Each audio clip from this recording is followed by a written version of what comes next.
اپنے بچوں کا جنم دن اور برتھ ڈے منانے والوں، قیامت کے دن عیسائیوں کے ساتھ اٹھائے جاؤ گے، غیر مسلموں کے ساتھ اٹھائے جاؤ گے۔ مناؤ، کتنے شوق سے مناتے ہو اپنے اولاد کا جنم دن۔ وہ عورتیں ایمان کا تعلق کیا جانے جو اپنے بیٹے کا آج 5 سال کا 6 سال کا ہو گیا ہے، اپنی سہیلیوں کو بلا کر گھر میں کیک کاٹتی ہیں اور کہتی ہیپی برتھ ڈے ٹو یو۔ یہ عیسائیوں کی مشابہت ہے، یہ غیر مسلموں کی مشابہت ہے جو آج ہم کر رہے ہیں۔ من تشبہ بقوم فہو منہ، اپنے بچوں کا جنم دن اور برتھ ڈے منانے والوں، قیامت کے دن عیسائیوں کے ساتھ اٹھائے جاؤ گے، غیر مسلموں کے ساتھ اٹھائے جاؤ گے۔ مناؤ، کتنے شوق سے مناتے ہو اپنے اولاد کا جنم دن۔ مناؤ، ایمان تو نکل چکا ہے، بنیاد سے ہم نے رشتہ ختم کر دیا ہے، ہم کیا جانے ایمان کس چیز کا نام ہے۔ یہ عورتیں اپنے بچوں کا جنم دن مناتی ہیں، شرم آنی چاہیے۔ 5 سال کا ہو گیا، نہیں، تیرا بیٹا 5 سال اپنی زندگی کے کم کر چکا ہے، اس کو سوچ۔ 10 سال کا ہو گیا، ہاں 10 سال کا ہو گیا، لوگ کہہ رہے اللہ اس کی عمر لمبی کر، لمبی کہاں کر، وہ تو 10 سال کم کر چکا ہے۔ تیری دعا کرنے، لمبی دعا کرنے سے لمبی تھوڑی ہو جائے گی، وہ تو اب 11 سال کا۔ یہ کھوے لوگ ہیں، ٹھوسنے آتے ہیں اور دعا دیتے لمبی عمر ہو۔ معاف کیجئے گا، ناجائز کام کر کے وہاں دعا دے رہے ہو، وہاں دعا بھی قبول نہیں ہوگی۔ غلط کام کر کے دعا کر رہے ہو۔ 400 آدمیوں کی بارات گئی، ڈی جے بجے، لڑکے نے صحرا باندھ لیا ہاتھی کی سونڈ کی طرح لٹکائے، مہندی لگا لی ہاتھ میں، پوپو لال پہنچ گئے، بیٹھ گئے اسٹیج پر، ویڈیو بن رہی ہے، اور ویڈیو بننے کے بعد لڑکی کی ویڈیو بن رہی ہے، دلہن کی، ہیما مالنی کی اماں کی۔ آج وہ اتنی سجی ہوئی ہے، لپسٹک، کریم، پاؤڈر سب لگ رہی ہے جیسے وہ ہیما مالنی کی اماں بن گئی ہو، لگی، اس کی بھی ویڈیو بن رہی ہے۔ یہ سارے حرام کام کرنے کے بعد نکاح پڑھنے کے پڑھا جا رہا ہے۔ مولانا صاحب کہہ رہے ہیں نکاح قبول کیا، لڑکے نے کہہ دیا نکاح قبول کیا، اور نکاح کے بعد دعا ہو رہا اللہ شادی شدہ زندگی میں برکت عطا فرما۔ حرام کام کرنے کے بعد برکت کی دعا دے رہا ہو، 2 سال میں طلاق ہو جائے گی۔ شرم نہیں آتی تمہیں دعا دیتے ہوئے؟ سارے حرام کام کرنے کے بعد وہاں دعا دے رہے ہو؟ ناپاک نماز پڑھ لو، ناپاک بغیر وضو کے مسجد میں چلے جاؤ، نماز پڑھ لو، اور نماز پڑھنے کے بعد اللہ میری دعا قبول فرما لے، اللہ مجھے جو ہے روزی روٹی میں برکت عطا فرما۔ اب آپ غور کرو، یہ سارے غلط کام کرنے کے بعد آپ دعا مانگیں گے، دعا قبول ہوگی؟ دعا قبول کہاں ہوگی؟ جب آپ کا رزق بھی حلال ہو۔ آپ نے 100 روپے کا پنجابی خریدا، 99 روپے آپ نے رکشہ چلایا، ای رکشہ چلایا، ٹوٹو چلایا، اور کرتا مل رہا ہے 100 روپے کا، پنجابی مل رہا ہے 100 روپے کا، 99 روپے آپ کے محنت کے، 1 روپیہ آپ کو حرام کا مل گیا، آپ نے 100 روپے ملا کے پنجابی لے لیا۔ آپ نے وضو بھی بنایا، آپ نے غسل بھی کیا، آپ نے نماز بھی پڑھی، آپ دعا بھی مانگ رہے ہیں، لیکن اللہ کے نبی فرماتے ہیں کہ جب تک وہ کرتا تیرے جسم پر رہے گا، رب کعبہ کی قسم، اس ذات کی قسم جس کے قبضے میں میری جان ہے، اللہ کے نبی کہتے ہیں 1 رکوع قبول نہیں، 1 قیام قبول نہیں، 1 سجدہ قبول نہیں۔ 99 روپے حلال کے، 1 روپیہ حرام کا، 99 روپے کڑی محنت کے پسینہ بہا کر کمایا، 1 روپیہ حرام کا ملا دیا ہے۔ جب تک وہ کپڑا تمہارے جسم پر رہے گا نماز قبول نہیں ہوگی۔ اب نماز کے بعد کہو اللہ مجھے یہ دے دے، مجھے یہ دے دے، مجھے یہ دے دے، اوپر سے آواز آتی ہے وَمَطْعَمُهُ حرام وَمَشْرَبُهُ حرام وَمَلْبَسُهُ حرام وَغُذِيَ بِالْحرام۔ اے فرشتوں، میرا بندہ دیکھو کیا کیا چیزیں مانگ رہا ہے، میں بھی چاہتا ہوں کہ دوں، لیکن کیسے دوں؟ یہ جو کھا کر آیا وہ حرام کا، جو پی کر آیا وہ حرام کا، جو پہن کر آیا وہ حرام کا، اس کی جسم میں جو خون دوڑ رہا ہے وہ حرام کا۔ فَأَنَّا يُسْتَجَابُ لِذَلِكَ، ہم اپنے بندے کی دعا سنیں تو کہاں سے سنیں؟ 99 روپیز حلال کے، محنت کے، اور اس کے بعد 1 روپیہ حرام کا. جب ایسا کرنے کے بعد بھی دعا قبول نہیں ہو رہی ہے تو ہماری شادیوں میں ڈی جے اور یہ سب اور ابٹھنے ہلدی مہندی سب کرنے کے بعد اور ویڈیو بنانے کے بعد لڑکا اور لڑکی کو پھر کہو اللہ شادی میں برکت عطا فرمائے, یہ دعا قبول ہوگی؟ مذاق بنا کے رکھ لیا آپ نے دعاؤں کا, مذاق بنا کے رکھ لیا آپ نے اسلام کی تعلیمات کا. جتنا مسلمانوں نے اس دور کے مسلمانوں نے اسلام کا مذاق اڑایا, اللہ کی قسم غیر مسلموں نے بھی اتنا اسلام کا مذاق نہیں اڑایا جتنا مسلمانوں نے اسلام کا مذاق اڑایا. جب چاہیں تب کھڑے ہو گئے اللہ یہ کر دے, اللہ وہ کر دے, اللہ وہ کر دے. ارے پہلے دیکھ تو اس کی حیثیت کیا ہے, پہلے دیکھ تو. اللہ کے نبی کے پاس جو آتا تھا آپ اس کے لیے دعا, ہدایت کی دعا کر دیتے تھے. پہلے کچھ نصیحتیں کرتے تھے, جاؤ پہلے ایسے کرو. ہم کہاں ہیں؟ مذاق بنا لیا. مولانا صاحب ہاں دعاؤں میں یاد رکھنا. ارے ایک دعا مولوی جرجیس تجھے دعاؤں میں یاد رکھے کہ اپنے بیٹے کی دنیا دین دیکھے, اپنی اولاد کا دیکھے, اپنے رشتہ داروں کا دیکھے. ایک فیشن بنا لیا دعاؤں میں یاد رکھنا. مولانا دعا کرنا میرے لیے. تو حرام پہ حرام کھاتا جائے, مولوی جرجیس تیرے لیے دعا کرے. ارے تو خود حلال روزی کھانا شروع کر.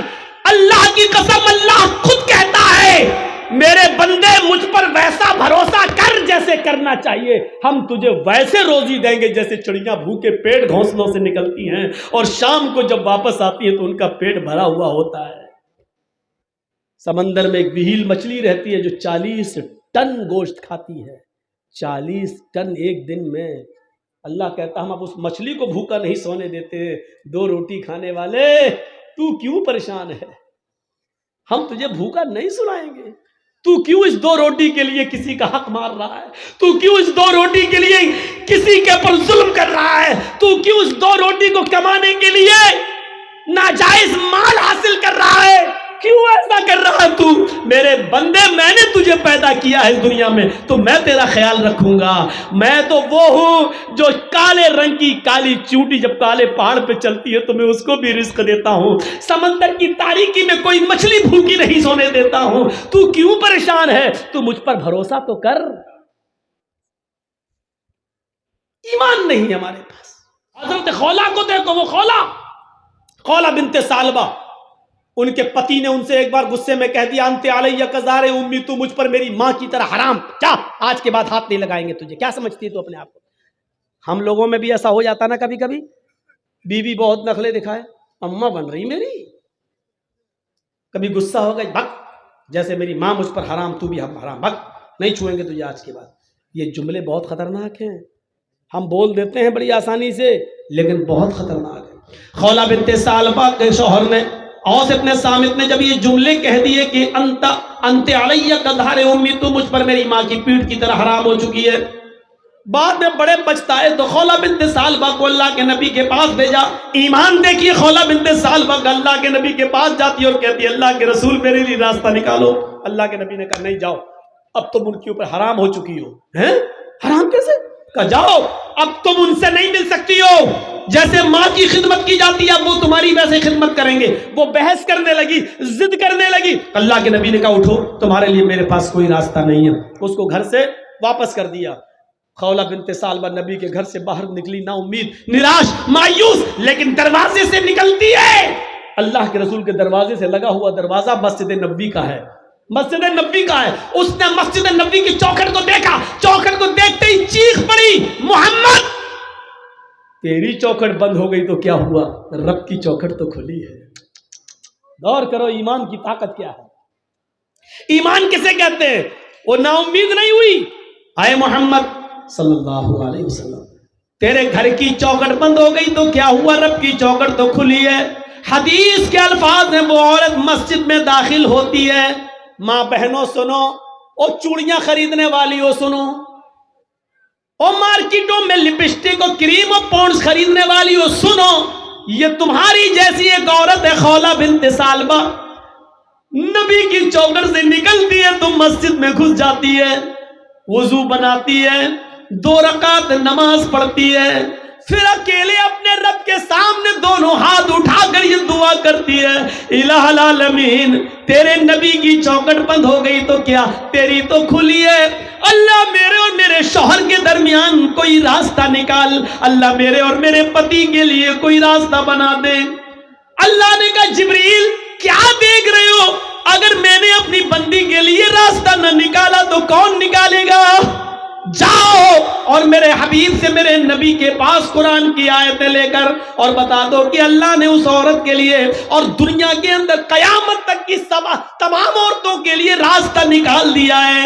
جبرائیل قرآن کی آیتیں لے کے آئے، اللہ کی قسم خولہ بنت ثعلبہ بھی مسجد کے اندر دعا مانگ رہی ہے، ابھی اس کے آنسو گر رہے ہیں، ابھی اس کے ہاتھ نیچے نہیں ہوئے، ابھی اس نے دعا مانگنے کے بعد ابھی ختم نہیں کی، وہ دعاؤں میں روانی جاری ہے، وہ دعا پہ دعا مانگی جا رہی ہے، اور یہاں جبریل یہ آیتیں لے کے نازل ہوتے ہیں، قد سمع اللہ قول التی تجادلک فی زوجہا وتشتکی الی اللہ، اللہ نے اس عورت کی بات کو سن لیا، اللہ نے اس لیڈی کی بات کو سن لیا، اللہ نے اس عورت کی گفتگو کو سن لیا جو آپ سے بحث کر رہی تھی، تجادلک فی زوجہا، جو آپ سے بحث کر رہی تھی، جو آپ سے ڈیبیٹ کر رہی تھی، جو آپ سے لڑ رہی تھی اپنے ہسبینڈ کے بارے میں، وہ تشتکی اللہ، اور جب آپ نے اس کو بھگا دیا، ہٹا دیا، گھر سے باہر کر دیا،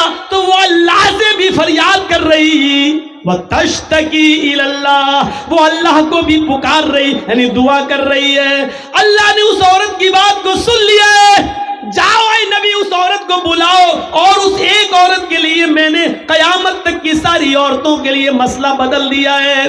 کہو جو لوگ اپنی بیویوں کو اپنی ماں کی طرح کہہ لیتے ہیں، حرام کر لیتے ہیں، وہ اپنی بیوی بنا سکتے ہیں دوبارہ، لیکن دوبارہ بیوی بنانے سے پہلے ایک غلام آزاد کرنا پڑے گا۔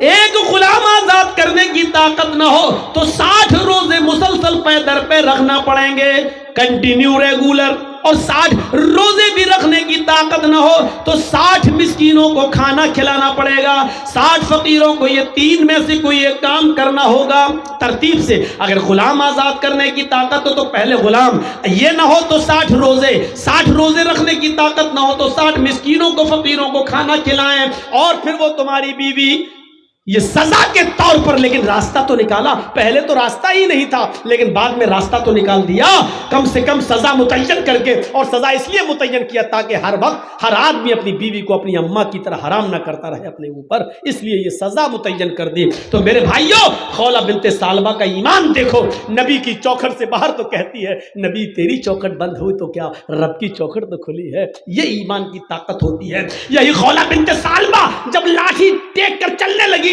بہت بوڑھی ہو گئی، کمر سیدھی نہیں ہوتی تھی، لاٹھی لے کے چلتی تھی، تو ایک دن حضرت عمر فاروق گھوڑے پر جا رہے تھے، خولہ بنت ثعلبہ نے کہا عمر گھوڑے سے نیچے اتر، میری بات سن۔ حضرت عمر گھوڑے سے نیچے اتر گئے اور خولہ بنت ثعلبہ کے پاس پہنچ گئے پیدل، اور نیچے جھک کر کہتے ماں کیا کہتی ہو، سنایا کچھ بات بولے ہی۔ حضرت عمر فاروق واپس آئے، لوگوں نے کہا امیر المومنین ایک معمولی عورت کے لیے آپ گھوڑے سے اتر گئے، ایک معمولی عورت کے لیے آپ گھوڑے سے اتر گئے، اور اس کے پاس جا کے جھک کر اس کے کان پہ اپنے کان لگا دیے اس کے ہونٹوں سے۔ آپ کہہ سکتے تھے میرے دربار میں ایک معمولی عورت کے لیے آپ گھوڑے سے اتر گئے۔ حضرت عمر فاروق روتے ہوئے کہتے ہیں نہیں، اس کو معمولی عورت مت کہو، یہ معمولی عورت نہیں ہے۔ جب نبی کا دروازہ بند ہو گیا تو اس عورت کی گفتگو کو عرش والے نے عرش پہ سنا ہے۔ یہ معمولی عورت نہیں ہے جس کی زبان سے نکلنے والی دعا کو اللہ بھی ریجیکٹ نہیں کر سکا، اللہ نے اس کی دعا عرش پر قبول کی۔ عمر کی کیا مجال جو اس کی بات کو سننے کے لیے گھوڑے سے نہ اترے، عمر کی کیا ہمت جو اس کی بات کو سننے کے لیے گھوڑا نہ چھوڑے۔ ارے جب اللہ نے اس کی بات کو ریجیکٹ نہیں کیا تو عمر اس کی بات کو ریجیکٹ کیسے کر سکتا ہے؟ جب 7ویں آسمان کے اوپر اللہ نے اس کی بات کو سنا تو عمر اس کی بات کو کیسے منع کر سکتا ہے، کیسے نہیں سن سکتا ہے؟ میرے بھائیوں، یہ ایمان کی طاقت تھی، ایمان کی طاقت، یہ ایمان کی طاقت ہمیں اور آپ کو اپنے اندر پیدا کرنا ہے۔ پورا خطبہ میرا ایمان کے تعلق سے رہا ہے، اور پھر وہی لاسٹ میں وہی بات وَلَا تَهِنُوا وَلَا تَحْزَنُوا وَأَنْتُمُ الْأَعْلَوْنَ إِن كُنتُم مُؤْمِنِينَ۔ اس ایمان سے اگر ہم اپنی بنیاد کو جوڑیں گے تو ہم ترقی کریں گے، بلندی پر جائیں گے، اور اگر اس ایمان سے اپنی بنیاد سے رشتہ اگر ہم ختم کر لیں گے تو پھر ہمیں ذلت ملے گی، رسوائی ملے گی، پتنگ کی طرح کٹ کر ہم زمین پہ گریں گے اور ہمیں نوچ ڈالا جائے گا، آم کی طرح ہم آسمان پر نہیں جائیں گے، ٹوٹ کر زمین پر گریں گے اور ہمیں کھا لیا جائے گا، ہمیں لقمہ بنا لیا جائے گا۔ ایسی دنیا کی ساری قومیں ہمارے اوپر پل پڑیں گی۔ ہم اللہ سے دعا کرتے ہیں کہ بار الہ ایمان ہمارے اندر پیدا فرما دے، ایمان کی مضبوطی ہمارے اندر پیدا فرما دے، اللہ ہمیں عقل اور شعور سے کام لینے کی توفیق عطا فرما، مصلحت ہمارے اندر پیدا فرما دے، ہر کام ہمیں حکمت کے ساتھ اور دانائی کے ساتھ کرنے کی توفیق عطا فرما۔ بار الہ جب تک ہم زندہ رہیں اسلام پہ ہمیں زندہ رکھنا، جب ہمارا خاتمہ ہو تو ایمان پر ہمارا خاتمہ فرمانا۔ وما علینا الا البلاغ المبین، وآخر دعوانا